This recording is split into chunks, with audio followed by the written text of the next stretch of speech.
Bonsoir Pasteur Marcelo, nous sommes heureux et honorés de vous recevoir en Martinique.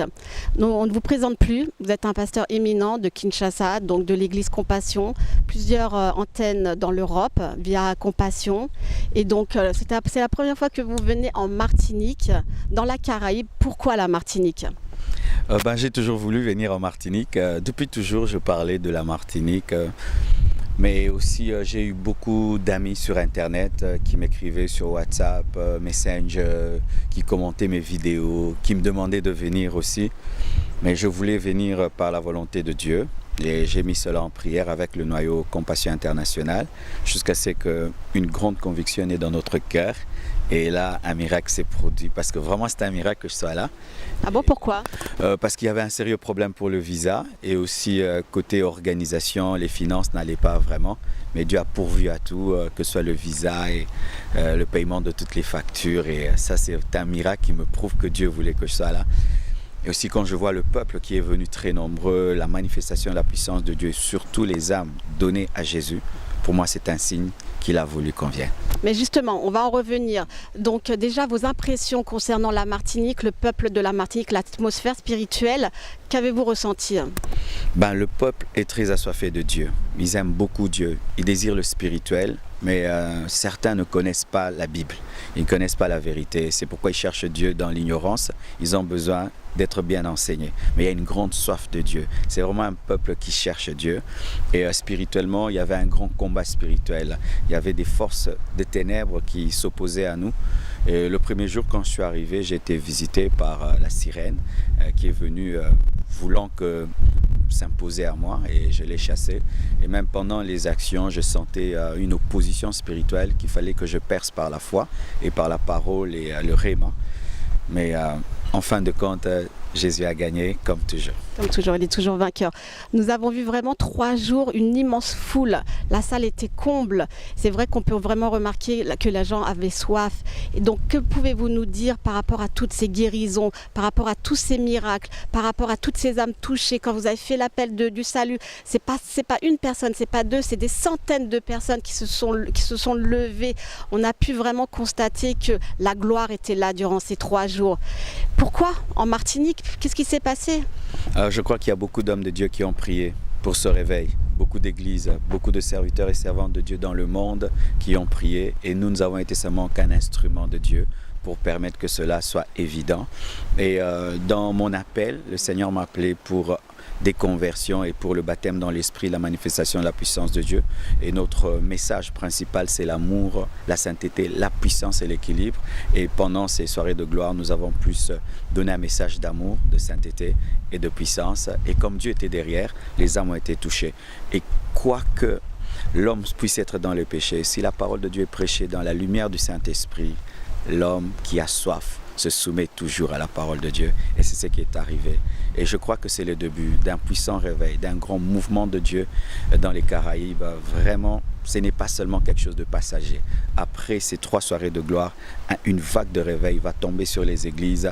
Et toutes ces personnes qui sont venues, qui ont reçu le feu, seront comme les renards de Samson dans le camp des Philistins.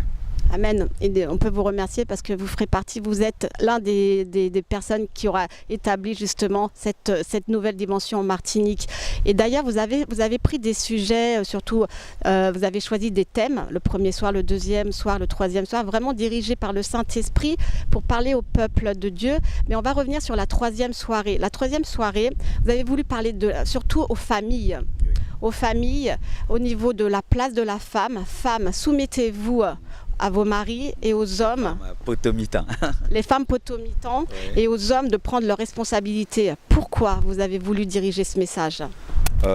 Parmi le fardeau que Dieu m'a donné, il y a aussi la famille. Si vous allez sur Internet, j'enseigne beaucoup sur les couples, beaucoup sur la famille. Mais les 2 premiers jours, le Seigneur ne me conduisait pas à insister sur ce message. Mais le dernier jour, Dieu m'a dit de me disposer pour qu'il me donne un message pour la Martinique. Et c'est quand il m'a révélé que les familles étaient malades, que les hommes n'étaient pas à leur place, les femmes n'étaient pas à leur place, les enfants non plus. Et il fallait apporter la vérité des Écritures qui dit à l'homme d'aimer son épouse et à la femme d'être soumise. Le but, c'était de guérir les familles parce qu'une nation est constituée des familles. Quand les familles sont malades, la nation est malade et même l'Église est malade. Et c'est pourquoi même nous avons offert des livres à ceux qui avaient plus de 20 ans de mariage, afin de montrer aux jeunes qu'il est possible d'aimer sa femme, son mari et de vieillir ensemble. Donc c'était vraiment axé sur les familles pour une guérison intérieure des cœurs, des familles qui va toucher toute la société. Amen. Et d'ailleurs, quand vous prêchiez, vous sentiez les échos, les gens qui applaudissaient, les femmes, vraiment on sentait que c'était... Quand on parlait aux femmes, les hommes étaient contents. Quand on parlait aux hommes, les femmes... On sentait que c'était vraiment un fardeau, un défi en Martinique. Amen. Et donc, après ces 3 jours de gloire, pouvez-vous nous donner une conclusion de ce que vous avez vécu, de ce que vous en retirez? Voici le nom que je donne à mon Dieu, celui qui ne m'abandonne jamais. Ça fait maintenant, ça fera bientôt 20 ans, là c'est ma 19e année de ministère. Il ne m'a jamais abandonné, il m'a prouvé que je peux être étranger dans une ville, mais trouver des frères, des sœurs, des mères, des pères, des amis, et qu'il y a toujours des hommes qui sont prêts à recevoir un serviteur de Dieu où qu'il soit. J'ai vécu la fidélité de Dieu. Mais la plus grande chose qui m'a touché, c'est voir que la puissance de Dieu agit de la même manière partout quand il y a la foi. Que l'homme, devant la parole de Dieu, quoi qu'il soit et qui qu'il soit, est toujours touché de la même manière. Ça me donne la foi aujourd'hui d'aller en Haïti, d'aller aux Indes, d'aller partout dans le monde, car la puissance de Dieu est la même partout. Je suis heureux d'avoir été un instrument de Dieu. Je suis heureux d'avoir vu les résultats des fruits et je sens vraiment que ce seront des fruits qui vont demeurer. Je bénis Dieu qu'il s'est servi de moi. Amen. Effectivement, la fidélité de Dieu était présente et le Saint-Esprit était présent. Et vraiment, on voudrait revenir sur le corps de Christ, l'unité. Vous avez parlé de ça, on finira avec cela. Le corps du Christ, l'unité. L'unité de l'amour dans l'Église et avec les Églises. Pouvez-vous vraiment nous donner un mot là-dessus? Oui, j'ai utilisé le texte qui dit que pourquoi vous dites moi je suis de Paul, moi je suis d'Apollos? C'est Christ. Aujourd'hui les églises tombent dans le piège du sectarisme, de dénomination. Moi je suis compassion, toi tu es parole du salut, toi tu es parole de vie. Mais nous oublions que nous sommes chrétiens. Au ciel, il n'y aura pas l'église compassion. Ce ne sera pas le ciel d'une église, ce sera le ciel du corps du Christ. Les églises doivent arrêter de se rivaliser, de se jalouser. Au contraire, elles doivent s'aider comme un corps. Les pieds soutiennent la tête soutient les pieds, tout va ensemble. Pourquoi cela? Parce que lorsque le réveil tombe, c'est comme la pêche miraculeuse de Pierre. Quand Pierre a fait une pêche miraculeuse, il était incapable lui-même de recueillir tous les poissons. Il avait besoin d'autres barques. Une église peut prier pour un réveil, mais elle est incapable d'accueillir toutes ces âmes, d'accueillir tout ce réveil. Il faut l'unité des barques pour assurer la pêche miraculeuse. Et ce réveil qui est en train de venir aux Caraïbes, aucune église ne sera capable de contenir ces hommes et ces femmes. Il faut s'unir et sortir des rivalités et de ces carrés d'église et des dénominations.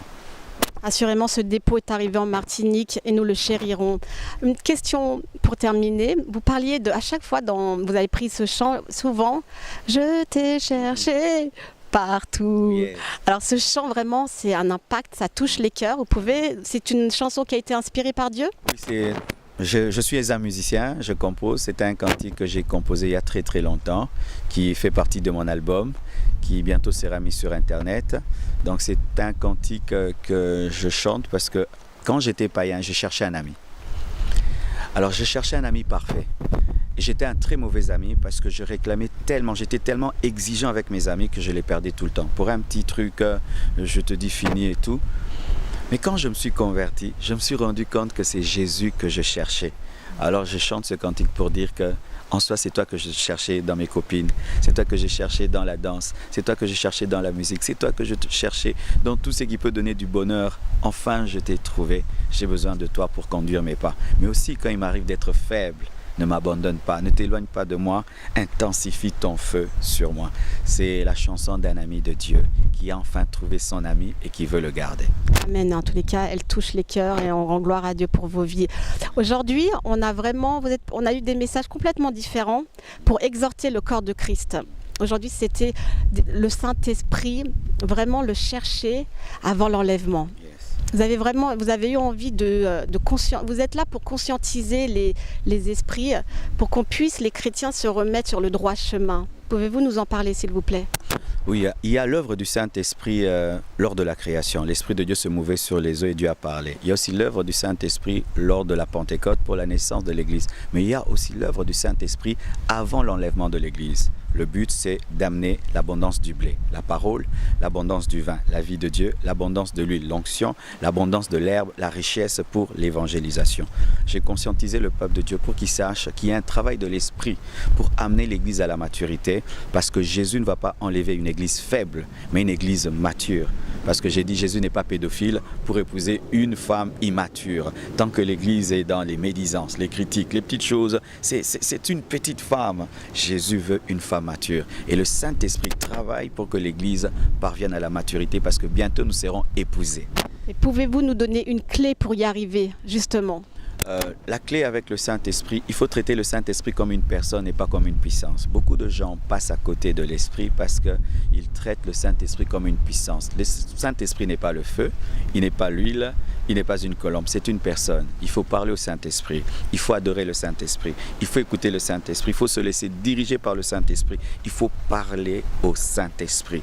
Il est la personne la plus importante. Jésus a dit, il vous est avantageux que je m'en aille afin que vienne le Saint-Esprit. Vous imaginez, Jésus accepte de s'en aller pour que vienne l'Esprit. Parce que sans l'Esprit, Pierre serait incapable d'être un vrai disciple. Il faut traiter le Saint-Esprit comme une personne. Amen. Pour conclure, nous voulons vraiment vous remercier. Est-ce que vous pouvez nous donner un mot pour la Martinique ? Tout d'abord, je reviendrai. Et c'est un très beau pays avec des très belles personnes, très accueillantes, hospitalières. Vraiment, vous savez, des fois quand les gens sont habitués à vivre à un endroit, ils ne se rendent pas compte de la bénédiction qu'ils ont. Mais j'aimerais dire vraiment aux Martiniquais, vous êtes bénis par Dieu.